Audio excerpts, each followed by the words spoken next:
Another house, another day at magandang araw sa inyo ulit kabahay.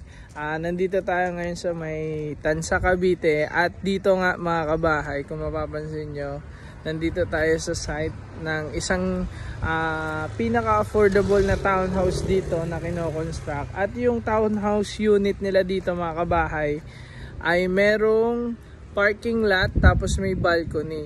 At for as low as 1.9 million only yung TCP nila. Kapag ikaw ay nagpag-ibig financing, ang monthly down payment mo nga lang ay 9,100 pesos monthly. Tapos ang monthly amortization mo ay nasa around 10,000 pesos lang.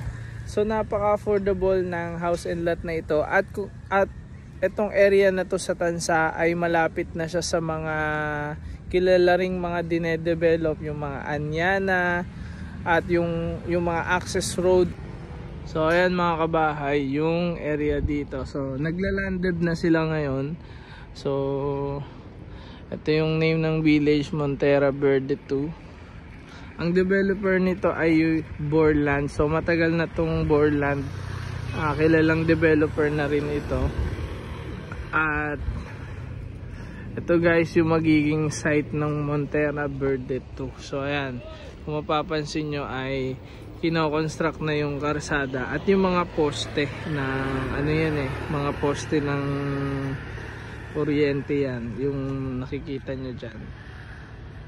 So ayan guys, so pag interested kayo, pag naghanap kayo ng murang townhouse dito sa Tansa, Cavite, malapit sa SM, malapit sa All Home, malapit sa mga amenities, sa mga kailangan nyo, malapit sa mga schools, malapit sa mga hospitals, sa mga malls, sa mga commercial areas. So ito yon yung hinahanap nyo mga kabahay. Ayan mga kabahay, kasama ko si manager at ngayon mga kabahay, bumisita lang kami dito. Chinek namin yung site pero paalis na rin kami dahil meron pa kaming mga iikutan. So paalam mga kabahay.